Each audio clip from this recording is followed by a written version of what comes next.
थोड़ी सी कसर है, पकड़ लिया मुझे। इतना हाथ तो बहुत, इतना हाथ इसमें दिखा, कौन गिरने जाता, हाथ मत जा, मामूली चीजें नहीं होगी। जय गुरुदेव मिशन कोई कथा कीर्तन नहीं है करने की देख रहे हो, सब काट कूट करके छांट करके किनारे कर लिया जाएगा। सच्चा शास्त्र सनातन शाकाहारी धर्म पीढ़ीभीत में स्थापित होने वाला है, उसका नाम है जय गुरुदेव मिशन। उस तरह का कथा कीर्तन है कि घंटी घंटा बजाएगा और 1-1 किलो मछली होने वाला है। सही चीज जनता के सामने आने वाली है, जनता भी समझ नहीं। भगवान राम के राम राज में अंडा बिकता था, भगवान राम के राम राज में मुर्गी पालन चलता था, भगवान राम के राम राज में शराब खुलती थी, भगवान राम के राम राज में नसबंदी गर्भपात चलता था।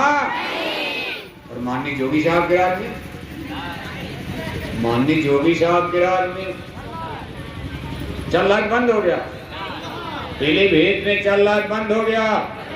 डेमोक्रेट चले गए, रिपब्लिकन चले गए, लिबरल चले गए। इस समय लखनऊ में किसका राज है? माननीय जोगी साहब। जोगी साहब के राज में मुर्गी पालन, मछली पालन, सुअर पालन एक साधु सन्यासी के राज में शोभा देता है। और जो राम राज लाने का दावा कर रहे हो, आप जनता को धोखा देना चाहते हो। तो में राम राज लाना है, भारत को विश्व गुरु बनाना है, माँ बहन बेटियों की लाज बचाना है। मछली मांस अंडा शराब की दुकानों पर बुलडोजर बुलडोजर बुलडोजर चलाना है। बुलडोजर बुलडोजर जानते हो नहीं जानते? यूपी में ही तो पीलीभीत जोगी साहब का निजी प्रोजेक्ट है, लेकिन माननीय जोगी साहब का घर बुलडोजर अभी लोगों के घर गिराने में लगा हुआ। किसी का घर गिरा देने से राम राज आएगा? अरे घर गिराने से राम राज आएगा? घर में छोटे छोटे बच्चे भी रहते, एक आदमी ने गलती किया उसको गोली मार दो।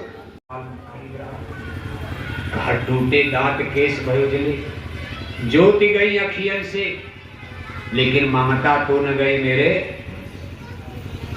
ऐसा मोह के बंधन में माया ने इस झूठी मंडी बाजार में आपको फंसा दिया। 1-2 बंधन, अब बंधे तुम गाढ़े बंधना, हंसे तुम गाढ़े बंधना।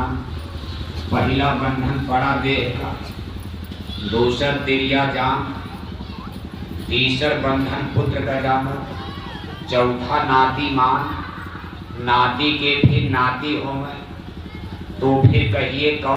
बांध लिया तुम बहुविध तान, सुख संपदा विपद बखानो तेरी, तुम माया में रह गलतान। और मरे बिना तुम छोड़त नहीं, जीते भर देते नहीं कान। संत सदगुरु बहु समझावे, उनकी बातें एक न मान। कैसे मुक्ति बने तुम्हारी, अब भरमो 84 खान। खूंटा टूटेगा नहीं तो गाय भागेगी कैसे? गाय खूंटे में रस्सी से बंधी है, रस्सी टूटती नहीं, खूंटा उखड़ता नहीं, गाय बेचारी उसी में चक्कर लगाएगी। ऐसे जिस माया ने जिस खूंटे में आपको बांध दिया, ये मोह ममता के बंधन मरते दम तक आपके छूट नहीं रहे हैं। मरने का समय आ गया, माला पूजा सब करके थक गए, लेकिन ममता तो न गई मेरे। देखकर आपका दिल खुश हो जाएगा।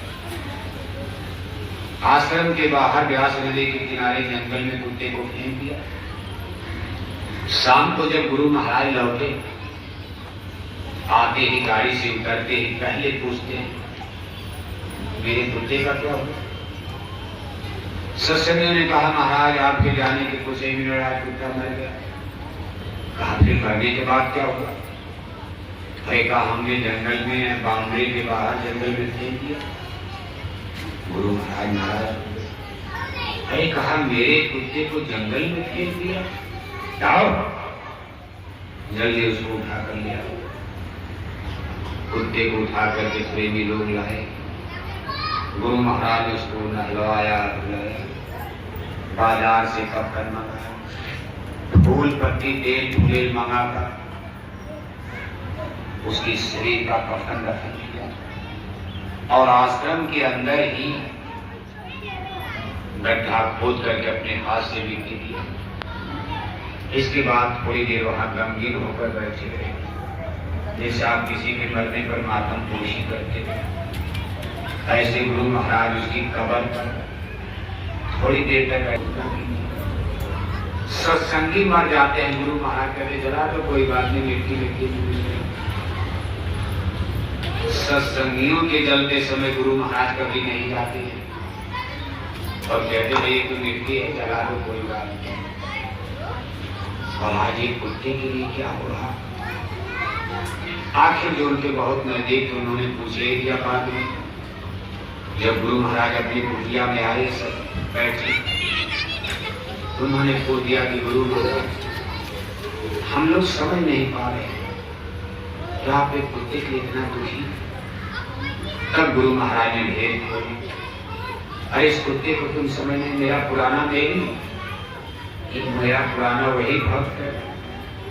अब तुम तमाम सत्संगी जीता तो जमाने उनके नाम से सब लोग परिचित हैं।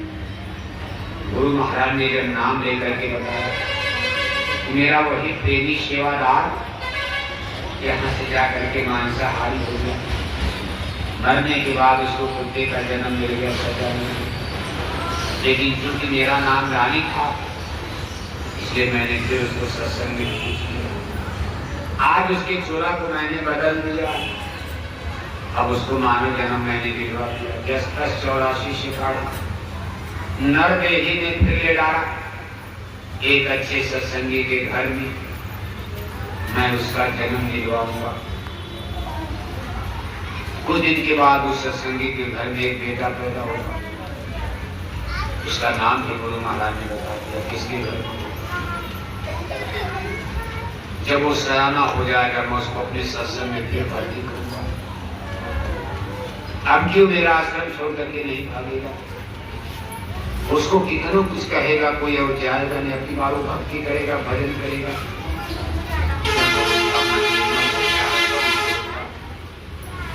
ठोकर खाते खाते उसका मन शुद्ध हो गया। मन ही का तो सब खेल है, निर्मल मंजन सो मही पावा, मोहि कपट सच्चिद भावा। कहने का मतलब यह है कि सत्संगी भाई बहनों के बारे में हमको आपको ज्यादा चिंता करने की आवश्यकता नहीं है। सब गुरु महाराज का कोई कारखाना है, गुरु महाराज की फैक्ट्री है, ये गुरु महाराज का स्कूल है। इसको कैसे पास करेगा क्या? आप दुख सुख झेलते ढालते अगर पड़े रह गए, इसी जन्म में बेड़ा पार हो जाएगा। कमी कसर रह गई, एक जन्म और लेना होगा, और कमी कसर रह जाएगी, एक जन्म और लेना पड़ेगा। इन चक्करे मारते रहेंगे हम लोग। लेकिन कुल मिलाकर के स्पिरिचुअल यूनिवर्सिटी, इस संतों के आध्यात्मिक स्कूल, आध्यात्मिक पाठशाला का वीर हमारे आपके ट्रेन माइन दिमाग के बड़े वाले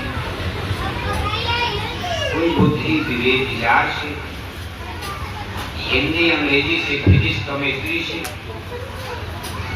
डिग्री और पढ़ाई लिखाई से आप संत मत को कोई समझ नहीं सकता। बस समझोगे कब आप जब स्पिरिचुअल डेवलप कुछ भजन करो, आपका आध्यात्मिक विकास होने लगे।